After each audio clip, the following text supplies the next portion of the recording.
안녕하세요. 역사쌤 김전희쌤입니다. 여러분, 오늘 살펴볼 내용은 크리스트교 중심의 서유럽 문화에 대해서 살펴보도록 하겠습니다. 우리 이전에 서로마가 멸망한 이후에 그 혼란스러운 상황 기억하시죠? 그런 혼란스러운 상황 이후에 유럽 세계, 특히 서유럽이 점차 질서를 잡아가는 모습을 보입니다. 그리고 그 중심에는 크리스트교가 있었다라는 거죠. 자, 오늘은 이 부분에 대해서 살펴보도록 하겠습니다. 자, 오늘의 학습 목표 살펴보도록 하겠습니다. 오늘의 학습 목표. 자, 중세 유럽 사회에서 크리스트교의 역할을 이해하고, 그리고 중세 문화 형성에 크리스트교가 끼친 영향력을 파악한다.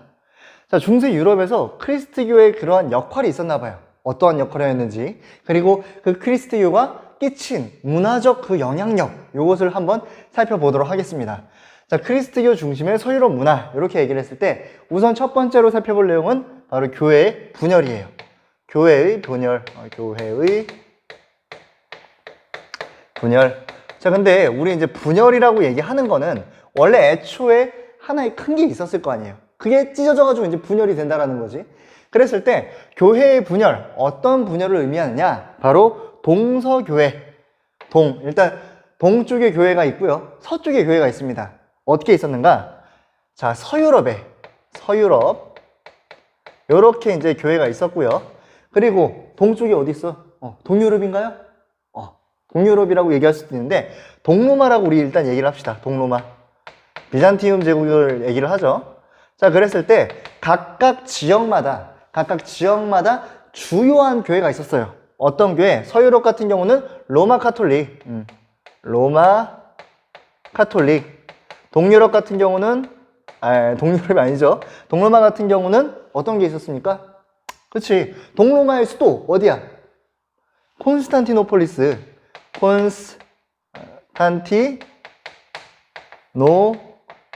교회, 폴리스 교회, 이렇게 있었단 말이에요. 두 개가 갈라져 있었어.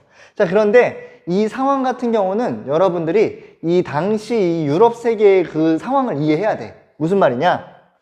원래는 크리스트교 같은 경우는 5개의 거대한 교구가 있었습니다.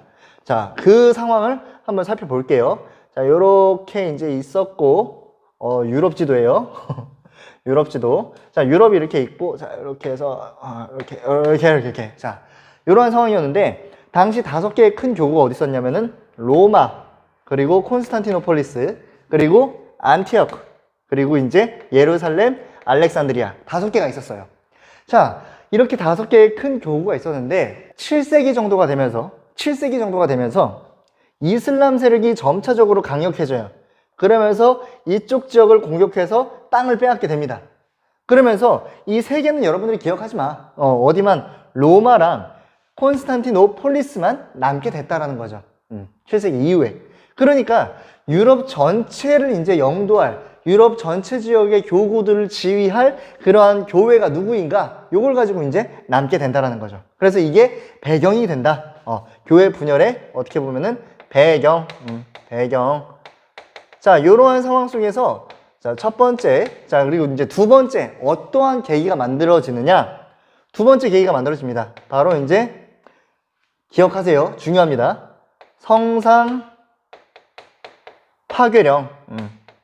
자, 성상 파괴령이 뭐냐면은 이 성상이라는 거는 되게 이제 홀리한 사람, 막 마리아, 뭐 예수님, 뭐 이러한 사람들의 예수님은 사람이 아니죠. 어쨌든 그런 이제 성인들의 그 조각상 뭐 이런 걸 얘기합니다. 요걸 파괴하라는 거야. 누가? 비잔티움 제국에서. 야, 이거 교리적으로 옳지 않아. 왜냐면은 십계명에 이런 게 있어요. 막 나의 모습을, 신의 모습을 이 조각으로 남기지 말라고. 되게 이거는 이제 우상 숭배하는 가능성으로 빠질 수 있기 때문에 그러지 말라고 얘기합니다. 근데 당시 서유럽 같은 경우는 이렇게 이제 포교를 하거든요. 근데 여기에 누가 있어? 게르만 친구들이 있단 말이야. 얘네한테 이제 막 예수님 믿으세요 이렇게 했는데, 자, 예수님 믿으세요. 그게 뭔데? 먹는 거야? 이렇게 생기신 분인데 요거랑 예수님이 뭔데? 이랬을 때 여러분과 저의 마음속에 있는 분이에요. 이거랑 어떤 게 더 먹히겠어요? 성상을 갖고 가는 게 먹히겠지? 그치?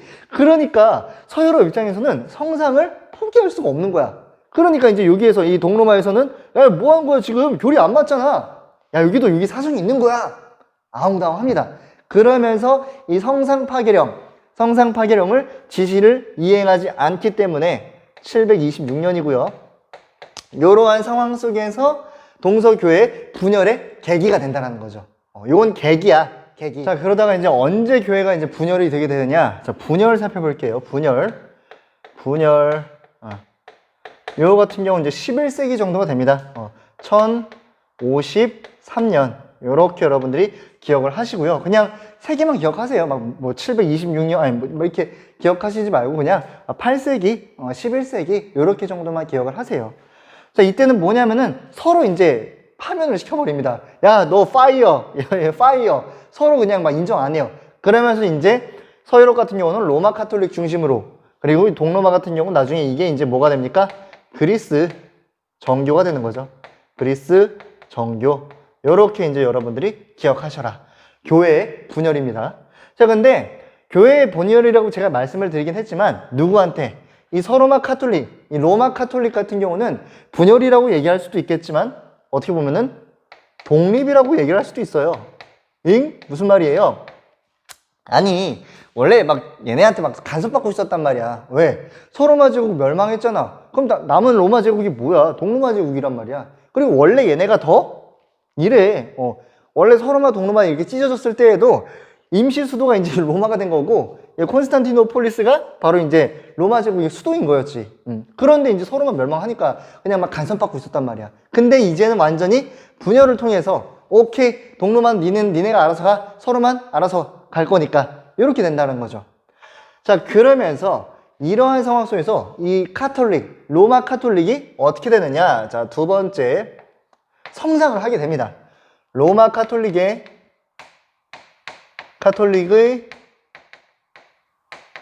성장, 혹은 또 다른 말로 뭐라고 얘기하느냐? 바로 이제 세속화, 세상이 찌들었다고, 그런 모습을 보이게 됩니다. 자, 한번 살펴보도록 할게요. 자, 세속화. 우선 성장, 어떠한 성장을 보여주느냐? 자, 우선 첫 번째로 성장. 자, 우선 경제적인 성장을 이룩하게 됩니다. 많은 영토, 그러니까 많은 영주들과 왕들에게서 이 땅을 받게 돼요. 봉토를 기증받게 된다는 거지. 기증. 우리 전 시간이죠. 피핀 얘기하면서, 피핀이 이제 막 롬바르드 왕국 공격해가지고 어떤 땅, 바티칸을 만들어주잖아요. 그런 것처럼 교회가 아주 유럽 전역, 특히 어디? 서유럽 전역에서 많은 영주들에게 삥을 뜯는다는 거지. 그래가지고 어떻게? 경제적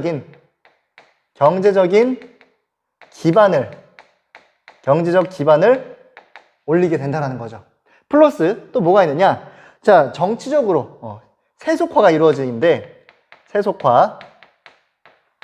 자, 어떻게 이루어지느냐? 자, 우선 당시에 이 왕들이 이제 왕관을 쓰는 그런 식을 뭐라고 하냐면은 대관식이라고 얘기합니다. 대관식. 근데 이걸 누가? 그치, 교황이 이게 직접적으로 주관을 하면서 얘기를 한다는 거지. 근데 이거 여러분들 이렇게 생각해 봐야 돼. 예를 들어서 여러분들이 옛날에 뭐 상을 받았어. 근데 교장 선생님한테 받는 거랑 옆 짝꿍이 나한테 상을 주는 거랑 뭐가 더 높은 거겠습니까?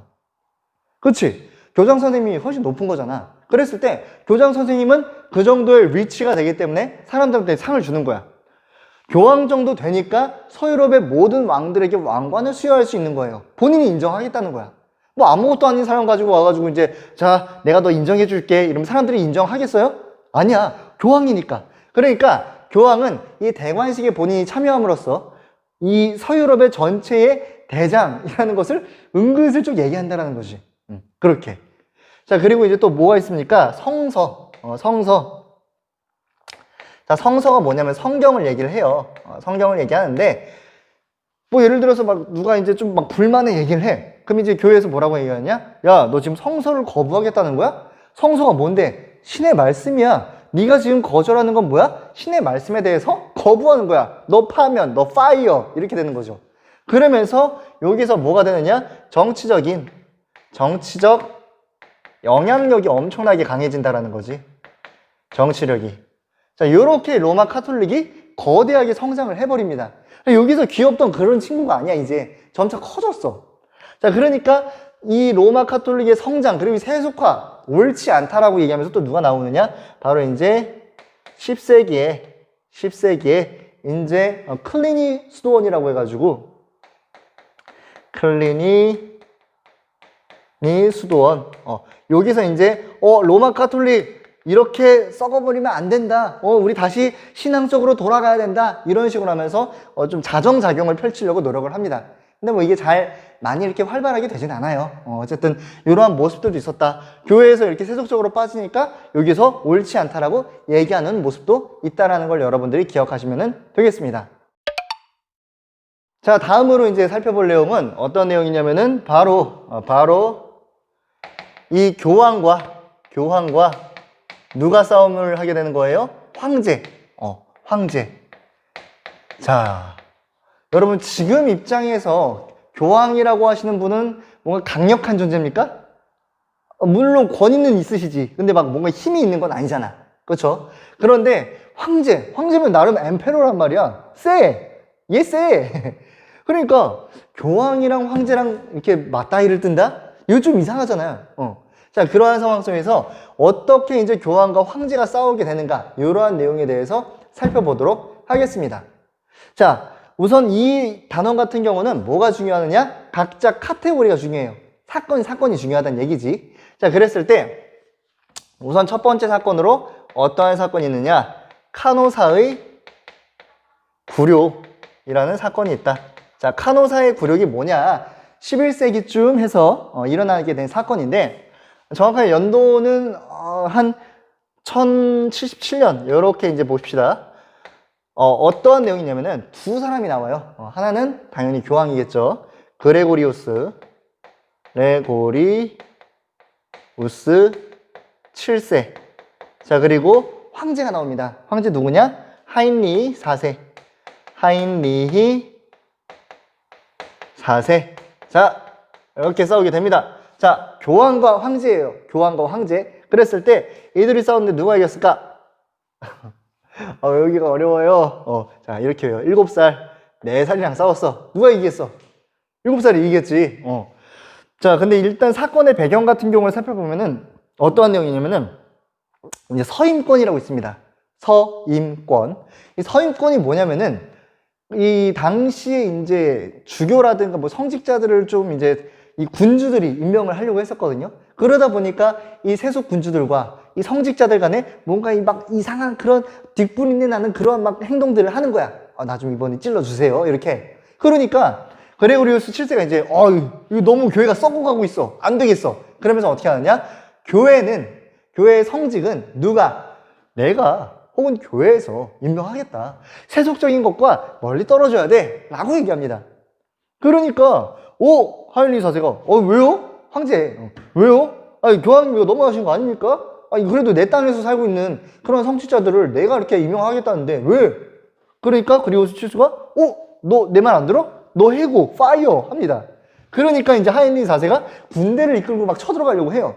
그런데 이 상황 속에서 하인리 4세의 부하들이 감히 교황 어르신한테 무슨 말버릇이야 지금? 너 황제 맞아? 너 반란 일으켜버린다? 라고 하면서 협박을 합니다. 그러니까 하인리 이 4세는 내 부하들이 막 날 배신하려고 해. 그러니까 이러한 상황 속에서 자기가 황제에 몰아낼 그러한 상황이 처하니까 어떻게 하느냐? 그레고리 7세에게 달려갑니다. 달려가가지고 어떻게? 무릎 꿇고 빌어요. 그게 바로 카노사의 굴욕이라는 거지. 황제가 무릎을 꿇고 눈물을 흘리면서 교황한테 용서를 빈다. 카노사의 굴욕 기억하셔요. 자, 그리고 이제 이후에 여기에 공간이 좀 애매하니까 요 아래다 쓸게요. 자, 이후에 또 어떠한 사건이 일어나게 되는가? 사건이라고 보기보다는 절정기라고 여러분들이 기억하시는 게 맞을 것 같아요. 그랬을 때 절정기 한 13세기쯤 됩니다. 그랬을 때 교회의 권력이 강해지는 절정기 한 13세기. 자, 이때는 이제 누가 교황을 하느냐? 일단 교황 전에 그 서임권 문제가 계속해서 이어집니다. 막 우린 주세요! 막 이런단 말이야. 그러니까 어떻게? 더 이상 아무 얘기 나올 수 없도록 도장 한번 빵 찍자. 그게 뭐예요? 보름스 협약. 보름스 협약. 요거 같은 경우는 몇 년도? 자, 1122년. 1122. 제 생일입니다. 자, 그랬을 때, 보름스 협약 같은 경우는 뭐예요? 오케이, 서임권은 이제 누구? 교회 임명할 수 있는 사람, 그러니까 이 신부를 임명할 수 있는 것, 수녀를 임명할 수 있는, 어디만? 황제가 아니라, 왕이 아니라, 교회에서, 교황이, 이렇게 관리를 하겠다라는 거지. 자, 이게 이제 확실하게 넘어갔다라는 거예요. 서임권. 자, 이렇게 이제 기억을 하시고. 자, 그리고 이제 또 어떤 게 있는가? 절정기라고 말씀드렸잖아요. 누구냐? 당시 교황이 인노켄티우스 3세 이렇게 있는데, 이 교황님이야말로 엄청난 권력을 갖고 있었습니다. 그래서 이제 당시에 인노켄티우스 3세 같은 경우는 누구? 영국의 존 왕을 파면시켜버리고요. 왕을 그냥 파이어, 너 나가, 이렇게 한다는 거지. 자, 존 왕 파면. 그러니까 이때는 교황의 힘이 너무 강해가지고 왕들이 그냥 교황한테 잘못 보이면 덜덜덜덜 떠는 거지. 그런 모습이었다는 거죠. 자, 그리고 당시에 이 교황권의 강력한 모습을 보고 무슨 말이 돌았냐면은, 황제는 달. 그럼 교황은 뭐? 태양. 교황은 태양. 이러한 비유가 있을 정도로 강력한 모습을 살필 수가 있었습니다. 그래서 교황은, 야, 황제, 너 내가 있어야만 빛날 수가 있고, 내가 잠깐 사라져야 너의 존재감을 확인할 수 있어. 이렇게 얘기할 수 있다는 거죠. 그 정도로 강력한 교회의 권력의 힘을 여러분들이 볼 수가 있습니다. 전반적으로 쭉 살펴봤죠? 어떻게 독립을 하였고, 그리고 성장, 세속화하였고, 마지막으로 교황과 황제가 다툴 만큼 교황의 권위가 강력했다는 것을 여러분들이 살필 수가 있었습니다. 자, 마지막으로 이제 서유럽의 문화에 대해서 살펴보도록 하겠습니다. 세계사 같은 경우, 특히 이제 중세 유럽사 같은 경우 문화를 특징짓는 게 되게 중요하죠. 그랬을 때 그리스 문화는 뭐, 로마 문화는 뭐, 헬레니즘 문화는 뭐, 이런 식으로. 그랬을 때 이 서유럽의 문화 같은 경우는 어떤 게 중심이 되는가? 바로 나와 있죠. 크리스트교 중심. 그래서 서유럽의 문화 같은 경우는 그냥 여러분들이 기억하실 때 크리스트교 중심, 이렇게 여러분들이 기억을 하시면 될 것 같습니다. 자, 그랬을 때 뭐 이제 플러스 뭐 로마라든가 뭐 이제 게르만이라든가 이러한 내용들도 있긴 해요. 게르만, 로마, 그리고 이제 뭐 그런 문화들이 합쳐져가지고 뭐 이제 서유럽 문화도 있긴 하는데, 가장 핵심적인 내용은 크리스트교다. 요걸 기억해 주세요. 자, 그랬을 때 그 하부적으로 어떤 내용들이 있는가 살펴보도록 하겠습니다. 자, 우선 첫 번째로 이제 철학에 대해서 살펴볼 건데, 여러분, 이렇게 여러분들이 질문할 수도 있어요. 뭘 질문하냐? 선생님, 왜 맨날 문화 파트를 살펴보면은 철학이 가장 먼저 나오냐? 근데 왜 그러냐면은, 여러분, 물론 지금은 철학이 많이 홀대를 받고 있지만 고대에서부터 근대까지도 철학은 모든 학문의 대장이야. 뭐 비록 문사철이 요즘 좀 꿀리고 있긴 하지만 옛날에 잘 나갔단 말이야. 왜? 철학이라는 것은 인간이 왜 사는지, 인간의 이 존재의 이유, 그리고 또 어떻게 살아야 되는지, 이러한 인간이 시작하는 모든 학문의 첫 스타트거든요. 스타트야. 그렇기 때문에 실제로 철학이라는 것은 어떠한 학문이든 간에 그 학문의 가장 기본이 되는 학문이에요. 그렇기 때문에 철학이 되게 중요하게 다뤄진다는 거지. 아시겠죠? 근데 그 중요한 철학이 당시 중세에서는 어떻게 바뀌게 되냐? 바로 이제 시종 혹은 신여, 이러한 아주 홀대를 받는다는 거죠. 뭐에 대한? 신학에 대한. 철학은 신학의 신여이다, 뭐 시종이다, 약간 노비, 약간 귀여운 애, 이렇게 생각을 한다는 거지. 그만큼 당시에는 철학보다 위가 뭐다? 신학이다. 요걸 기억하세요. 그랬을 때 이러한 분위기에서 4세기에 아우구스 티누스 라고 하는 사람이 있습니다. 이 친구 누구냐? 교부 철학의 대가라고 여러분들이 기억하시면 돼요. 교부 철학. 교부 철학이 뭐예요? 여러분들 혹시 미드 이제 좀 보시나요? 미드? 미국 드라마? 그런데 보면은 특히 뭐 중세 유럽이라든가 뭐 아니면 어쨌든 카톨릭이 좀 나오는 그러한 부분에서 카톨릭뿐만이 아니라 뭐 이제 교회가 나오는 부분에서 일반 신도들이 이 목사라든가 뭐 신부님들한테 뭐라고 이렇게 부르냐면은 father 이렇게 부릅니다. 아버지. 근데 진짜 아버지야? 신부님은 결혼 못하는데 아버지야? 아니잖아. 그 뭐냐면은 교회의 아버지라는 거예요. 교회 아버지. 뭐냐? 교회는 이 신부들이 있고 성도들이 있잖아요. 그랬을 때 이 목자가 이 신도들의 신앙적인 아버지가 된다는 거야. 그래서 이제 우리 이제 교부 철학할 때 그 교회 사람들 이걸 여러분들이 그렇게 생각하시면 돼. 미드에서 father, 교부 이렇게 생각하시면 돼. 그랬을 때 똑같이 얘기하는 거죠. 아우구스티누스가 아우구스투스 아닙니다. 그 로마 황제 아니에요. 아우구스티누스가 이제 교부 철학을 얘기를 한다라는 거지. 그러면서 이제 교부 철학, 이 신학을 중심으로 한 철학은 뭐? 서포트야. 철학은 서포트. 그러한 철학 체계, 철학과 신학 간의 관계가 형성이 되었다라는 걸 여러분들이 기억하시면 될 것 같습니다. 자, 그러다가 나중에 한 12세기가 되면서 어떠한 큰 전쟁이 일어나게 되냐? 바로 십자군 전쟁이 일어나게 됩니다. 십자군 전쟁. 자, 근데 십자군 전쟁이 일어나면서 당시에 이 유럽의 십자군들이 혹은 상인들이 이 예전의 로마 지역 혹은 비잔팀 제국이 있었던 그런 지역을 들렸다 가게 돼요. 그러면서 거기에 남아 있었던 당시 헬레니즘이라든가 로마의 그 어떤 철학, 바로 스콜라 철학을 들고 오게 된다는 거지. 스콜라 철학. 자, 스콜라 철학이 뭐예요? 스콜라 철학. 옛날에 살폈잖아. 헬레니즘 얘기할 때. 금욕주의. 오로지 신 앞에서 아주 경건하게 금욕, 주여. 막 이거. 그런 모습들. 스콜라 철학. 그러니까 어떻게 보면 좀 신학이랑 잘 맞겠지. 자, 그러면서 스콜라 철학이 또 여기서 같이 발전하는, 유럽에서 발전하는 모습들을 여러분들이 살필 수가 있습니다. 그리고 이후에 이제 13세기가 되고 가면서, 자, 어떠한 사람이 나오게 되느냐? 바로 이제 토마스 아퀴나스, 이러한 사람이 이제 나타나게 되는데, 이 사람 같은 경우는 뭐라고 얘기하느냐? 철학의 위치를 좀 올려요. 야, 철학을 너무 시종, 이렇게 얘기하는 건 옳지 않다. 니네가 지금, 열심히 공부에 맞지 않는 이 스콜라 철학도 어떻게 보면은 기독교가 들어오기 이전에 발생하였던, 유행하였던 그러한 내용이 아니니. 그러니까, 이건 뭐냐? 신학과 철학이 조화를 이루어야 된다.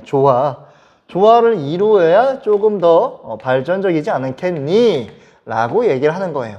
철학과 신학의 조화. 그러면서 이제 어떠한 책을 쓰게 되느냐? 바로 이제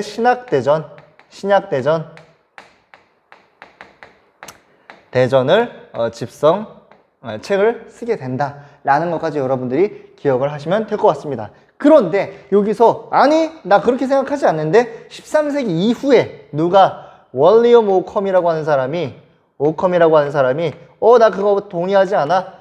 disagree 한단 말이야. 그러면서 뭐라고 얘기하냐? 신학과 철학 이거 좋아? 야 일단은 떼고 생각해. 구분하자 라고 얘기를 한다는 거지. 그러니까 여러분들 여기서는 이 철학의 위치가 어떻게 왔다 갔다 하는지를 조금 기억을 해주세요. 물론 시험 문제에서 아우구스티누스가 뭐 이 얘기했다, 토마스 아퀴나스가 뭐 이랬다 이렇게 막 째째하게 나오진 않을 거야. 하지만 이 내용들이 중세 유럽의 내용이었다는 것은 여러분들이 꼭 기억을 해주셔라. 이렇게 철학은 정리를 해보도록 할게요. 자, 이렇게. 자, 철학 다음에 또 이제 어떠한 게 있는가? 바로 교육이 있습니다. 교육. 자, 교육에는 이제 어떠한 모습이 있는가? 처음에 교육을 어떻게 시작했는가? 요걸 살펴볼 수가 있어요. 그랬을 때 처음 같은 경우는 이 중세 유럽 같은 경우는 교육이 그렇게 발달할 수 있는 기관들이 많지 않았어. 저번에도 말씀드렸다시피 중세 유럽 어떠한 상황이야? 혼돈과 패닉이야. 서로 막 멸망하니까 게르만족 막 쳐들어오고 막 그랬단 말이야. 그랬을 때 그나마 가장 교육을 할 수 있는 그러한 기관이 어디였었는가? 바로 교회라든가 수도원이라는 거지. 자, 근데 얘들아 생각해봐. 교회나 수도원이야. 자, 우리 이제 7교시까지 하잖아요. 근데 6교시까지가 종교 수업이야. 주여 힘들어.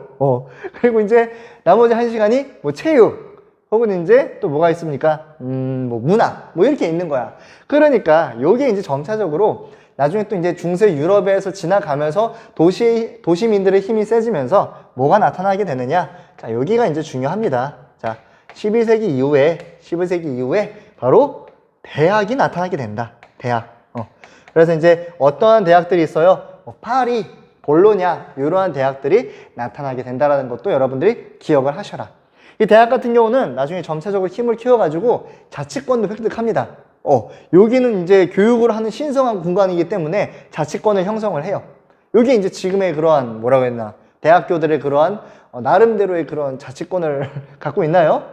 어쨌든 그러한 모습들, 그러니까 지금의 대학이라고 하는 것들의 전신 이때부터 만들어지게 된다는 걸 여러분들이 기억하시면 되겠습니다. 자, 다음으로 넘버 3. 자, 뭐가 있을까요? 자, 이제 문학. 자, 당시 문학 같은 경우는 어떠한 특징을 갖고 있는가? 기사도 문학이 되게 발달했어요. 기사도. 기사 이야기 혹은 기사의 사랑 이런 거. 왜 그랬을까? 멋있잖아. 당시 그 중세의 그 야만족들이 막 우르르 다니는 상황 속에서 아주 은빛 갑옷을 입은 멋진 기사가 막 해. 그리고 막 예쁜 여자한테 막 장미꽃을 막 이렇게 줍고 해. 미안. 자, 어쨌든 그런 기사들, 당시에 이제 활약하던 사회에 어떻게 보면 중상류를 차지하고 있던 명예로운 기사들의 그런 모습들을 담은 그러한 문학이 발달했다라는 거죠. 그랬을 때 어떠한 내용들이 있습니까? 자, 우선은 뭐 롤랑의 노래. 잘못 썼어요. 롱랑이 아니지. 롤랑의 노래. 롤랑은 이 카를로스 대제의 이제 신하입니다. 이제 왕을 위해서 목숨을 바치는 그런 엄청난 모습을 보여줘요. 롤랑의 노래. 그리고 이제 뭐 게르만족의 그러한 전설을 기반으로 한 약간 뭐 어벤져스에서 보면 약간 토르 같은 거 그런 물론 토르는 노르만입니다. 자, 뭐 이제 니벨룽겐의 노래, 또 이제 아서왕 이야기, 원탁의 기사들 이런 거 있잖아요. 그랬을 때 이제 이러한 내용들을 여러분들이 기억할 수 있다. 자, 마지막으로 이제 살펴볼 내용은 뭐냐? 건축이에요. 건축인데 여기 공간이 없으니까 이쪽에다가 한번 그릴게요. 일단은 자, 4번 건축. 이렇게 해서 건축. 자, 건축은 여러분들 막 딸딸딸딸 외우는 것보다 그림 보는 게 훨씬 편해요. 아마 이제 이 사진이 올라올 거야. 나는 여러분들을 위해서 열심히 그려볼게. 자, 아주 하찮은 솜씨로. 자, 이렇게 해서, 이렇게. 두 개가 유행을 합니다. 건축 같은 경우는. 해서 이제, 이렇게, 똔똔똔, 두루두루두, 이렇게. 자, 이런 거랑, 그리고 이제, 따다, 이렇게 해서, 이렇게 있고, 거대한 유리창 좁은 있고, 이렇게. 자, 그리고 이제 이거 빼먹을 수가 없겠죠? 자, 이렇게. 자, 혼자서 말을 많이 했어. 자, 근데 이게 뭘 의미를 하냐면은, 자, 요건 이제 뭐라고 얘기하냐? 로마네스크. 그리고 이거는 고딕 양식. 이렇게 얘기를 합니다. 자, 로마네스크 양식. 그리고 이제 고딕 양식. 자, 요거 같은 경우, 로마네스크 같은 경우는 언제? 한 11세기쯤 해서, 그리고 이제 고딕 양식 같은 경우는 12에서 13세기까지 이렇게 유행을 합니다. 그랬을 때, 로마네스크 양식의 특징이라고 하면 뭐냐? 요 웅장한 돔이 있겠고요. 그리고 아치. 그러니까 요것과 요거. 근데 이거는 약간 로마 건축물의 특징이기도 해요. 로마 건축물의 특징. 그리고 이제 또 이제 두꺼운 벽. 요게 이제 로마네스크의 특징이다. 로마네스크가 로마니즘, 약간 로마 사람들의 그 로마의 그런 모습, 로마틱한, 요렇게 기억을 하세요. 그러니까 로마 시대 때 건축물의 특징과 유사한 점이 많다라는 거지. 자, 11세기 같은 경우는 어떠한 모습이, 12, 13세기 같은 경우 고딕 양식 같은 경우는 어떠한 모습이 나오게 되느냐? 높은 첨탑, 그리고 스테인드 글라스. 자, 높은 첨탑, 그리고 또 이제 뭐가 있느냐?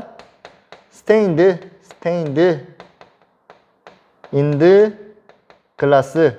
자, 이게 의미하는 게 뭐냐면은, 자, 얘들아 봐봐. 중세시대잖아. 중세시대. 신을 향한 그거야. 뭔가 사랑을 표현해야 돼. 그랬을 때 이 높은 첨탑 같은 경우는 뭘 의미하냐?